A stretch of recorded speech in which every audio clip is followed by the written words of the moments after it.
اعوذ باللہ من الشیطان الرجیم بسم اللہ الرحمن الرحیم رب زدنی علما رب اشرح لی صدری ویسر لی امری واحلل عقدۃ من لسانی یفقہوا قولی رب زدنی علما۔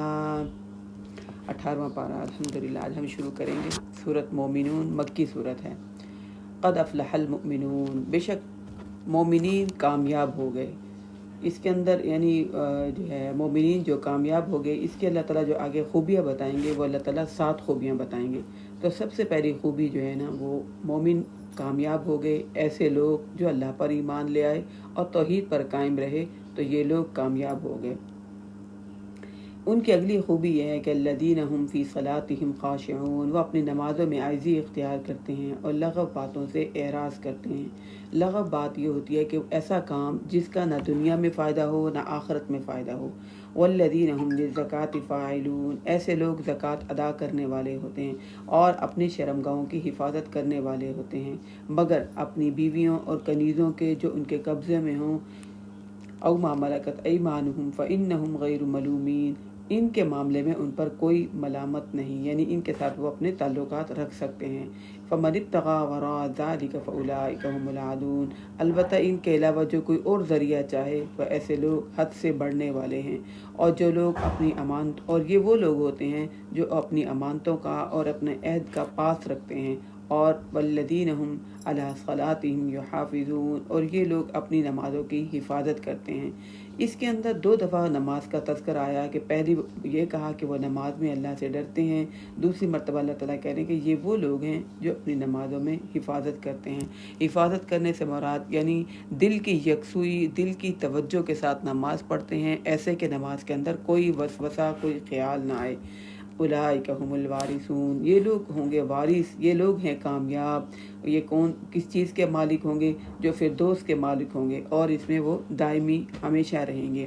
اور ہم نے انسان کو مٹی کی سطح سے پیدا کیا، اور ہم نے اسے ایک محفوظ مقام رحم مادر میں نقطہ بنا کر رکھا، پھر نقطے کو لوتھڑا بنایا، اور پھر لوتھڑے کو بوٹی بنایا، اور پھر بوٹی پر ہڈیاں چڑھائیں، اور پھر ہڈیوں پر گوشت چڑھایا، پھر ہم نے اسے ایک اور مخلوق بنا کر پیدا کیا۔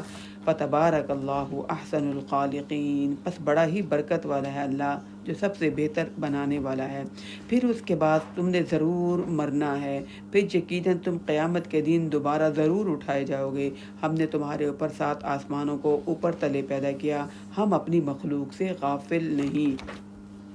اور ہم نے آسمان سے ایک خاص مقدار میں پانی اتارا، یعنی پانی کو بارش کے ذریعے اللہ تعالیٰ نے اتارا، جسے ہم نے زمین میں ٹھہرا دیا۔ بلا شبہ ہم اس کو لے جانے پر بھی قادر ہیں، یعنی جتنی زمین میں ضرورت تھی اتنے اللہ تعالیٰ نے پانی کو اتارا۔ ایسا نہیں کیا کہ زمین کے اوپر ایک ہی وقت میں بہت زیادہ پانی اتار دیا ہو جس سے مخلوق کو تنگی ہو۔ پھر ہم نے اس پانی سے کھجوروں اور انگوروں کے باغ پیدا کیے، جس سے تم بہت سے پھل حاصل کرتے ہو اور اس سے تم کھاتے بھی ہو۔ اور اسی پانی سے طور سینا سے ایک درخت اگتا ہے، وَتُم مِن طُورِ سِینَاء تُنبِتُ بِالدُّهْنِ، تم پھر اس سے روغن نکالتے ہو، یعنی زیتون کا تیل نکالتے ہو، اور کھانے والوں کا سالن کا کام دیتا ہے۔ جو یہاں پر اللہ تعالیٰ بتا رہے ہیں کہ پانی بھی تمہاری ضرورت ہے جو ہم نے پوری کی، اور پھر اس پانی کے ذریعے جو درخت اگتے ہیں، اور پھر اس سے تمہارے لیے جو روغن تیار ہوتا ہے۔ وَإِنَّ لَكُمْ فِي الْأَنْعَامِ لَعِبْرَةً، اور بے شک تمہارے لیے چپاؤں میں بھی عبرت ہے، ان کے پیٹوں میں ایک چیز ہے جو ہم تمہیں پلاتے ہیں، یعنی دودھ۔ وَلَكُمْ فِيهَا مَنَافِعُ كَثِيرٌ وَمِنْهَا تَأْكُلُونَ، اور تمہارے لیے اس میں بہت سے فائدے ہیں اور ان میں سے بعض کو تم کھاتے بھی ہو۔ اور وَعَلَيْهَا وَعَلَى الْفُلْكِ تُحْمَلُونَ، اور ان پر بھی جو کشتیوں پر تم سوار ہوتے ہو، تو یہ بھی ہم نے تمہارے لیے ایک احسان کے طور پر انتظام کیا۔ ہم نے نوح کو اور اس کی قوم کی طرف بھیجا، انہوں نے کہا اے میری قوم اللہ کی عبادت کرو۔ یہاں سے اب اللہ تعالیٰ مختلف قوموں کا تذکرہ کر رہے ہیں، یہ بتانے کے لیے کہ ان قوموں پر اللہ نے احسان کیا، فضل کیا، لیکن ان قوموں نے اللہ کی مخالفت کی تو پھر اللہ نے ان کو تباہ و برباد کر دیا۔ تو تھوڑا ڈیٹیل کے ساتھ یہاں پر نوح علیہ السلام کا اللہ تعالیٰ تذکرہ کر رہے ہیں کہ ان پر تباہی کیسے آئی، کس طرح وہ تباہ و برباد ہوئے۔ تو نوح نے کہا اپنی قوم سے، اے میری قوم، اللہ کی عبادت کرو، تمہارے لیے اس کے علاوہ اور کوئی معبود نہیں ہے، کیا تم اللہ سے ڈرتے نہیں؟ یعنی نوح علیہ السلام نے اپنی قوم کو تبلیغ کی بات سمجھانے کی کوشش کی۔ اس کی قوم کے جن سرداروں نے کفر کیا تھا کہنے لگے تم تو ہماری طرح ایک انسان ہی ہو، تم چاہتے ہو کہ تم ہم پر برتری حاصل کرو، اور اگر اللہ چاہتا تو فرشتے تمہارے ساتھ نازل کرتا۔ یہ بات تو ہم نے اپنے آباء و اجداد کے وقتوں میں کبھی نہیں سنی کہ کوئی بھی انسان پیغمبر ہو۔ یعنی خود سے انہوں نے یہ بات گھڑ لی اور نوح علیہ السلام سے یہ بات کہی، اس آدمی کو تو محض جنون ہو گیا ہے، لہذا کچھ مدت اور انتظار کرو۔ کہنے لگے اس آدمی کو جنون ہو گیا ہے، بڑی ہمیں دعوت و تبلیغ کر رہا ہے، چلو کچھ دیر اور انتظار کر لیتے ہیں، دیکھتے ہیں اس کا جوش خود بخود ٹھنڈا ہو جائے گا۔ تو نوح علیہ السلام نے 950 سال تبلیغ کی، یعنی 100 سال، 200 سال، 300، 400 سال، 500 سال، 600، 700، 800، 950 سال، اتنا عرصہ ہے۔ تو نوح علیہ السلام نے ان کو تبلیغ کی۔ پھر جب اللہ تعالیٰ نے ان کو اطلاع دے دی کہ اب کوئی اور ایمان نہیں لائے گا، یعنی نوح علیہ السلام نے ایسے نہیں اپنی قوم کے لیے جو ہے عذاب مانگا، جب اللہ نے ان کو الہام کر دیا کہ اب کوئی ایمان نہیں لائے گا، تو پھر انہوں نے کہا قال رب انصرنی بما کذبون، اے میرے رب ان لوگوں نے مجھے جھٹلایا ہے، اب آپ میری مدد فرمائیں۔ پھر ہم نے نوح کی طرف وحی کی اور کہا کہ ہماری نگرانی میں ہدایت کے مطابق کشتی بناؤ، جب ہمارا حکم آ جائے اور تنور سے پانی نکلنے لگے تو ہر قسم کے جوڑے سے 2 لے کر اس کو کشتی میں بٹھا لو، اور اپنے گھر والوں کو بھی سوائے جن کے خلاف الا من سبق علیہ القول منہم، سوائے اس کے کہ جن کے خلاف پہلے سے فیصلہ طے ہو چکا ہے، اور جن لوگوں نے ظلم کیا ان کے بارے میں آپ مجھ سے کوئی بات نہ کریں، بے شک وہ غرق کر دیے جائیں گے۔ نوح علیہ السلام کو اللہ تعالیٰ نے جو الہام کیا تھا، تو اللہ تعالیٰ نے اب یہ بتایا کہ عذاب ایسے آئے گا۔ پھر جب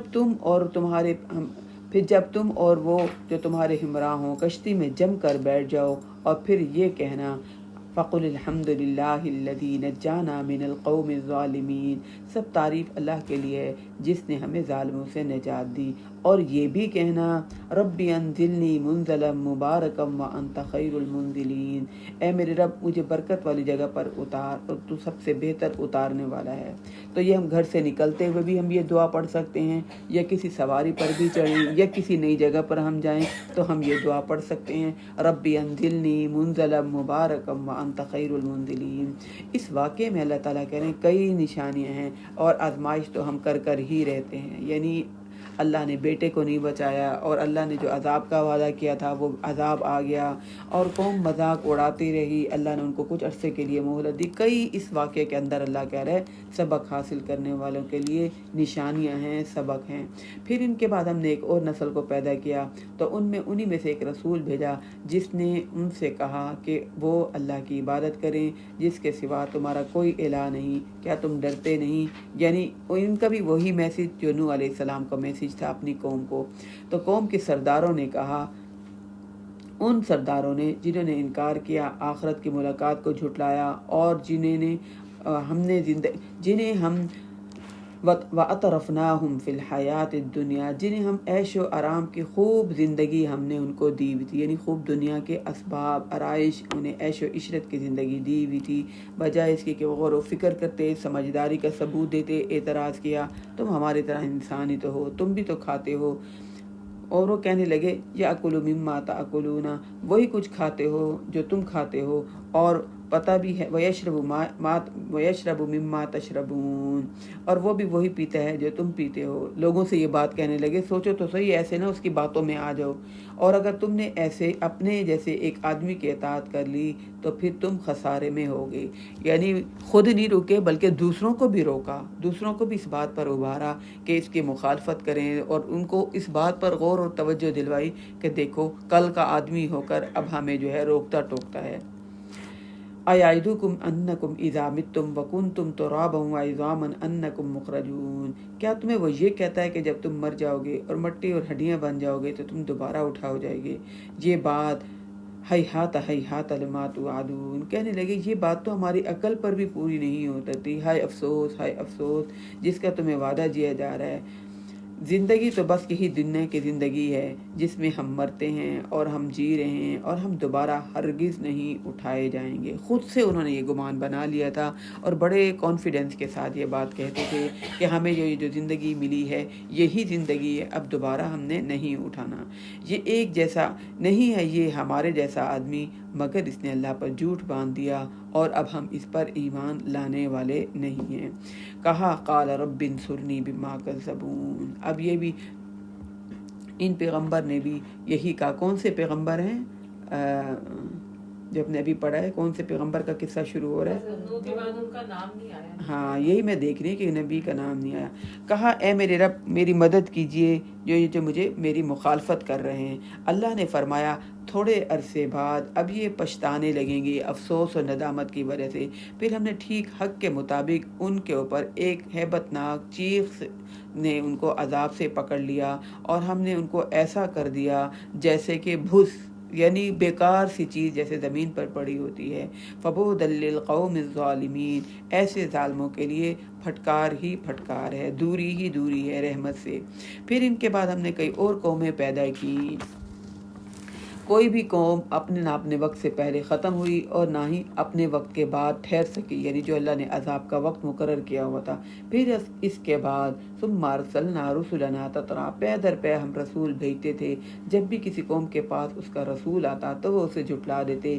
ہم ایک قوم کے بعد دوسری قوم کو ہلاک کرتے رہے حتیٰ کہ انہیں افسانے بنا دیا۔ وجعلناہم احادیث، ایک تذکرہ قصہ کہانی بن گئے۔ فبعدا لقوم لا یؤمنون، ایسے لوگوں پر پھٹکار ہو جو اللہ پر ایمان نہیں لاتے۔ پھر ہم نے موسیٰ اور اس کے بھائی ہارون کو معجزے اور روشن دلائل دے کر بھیجا۔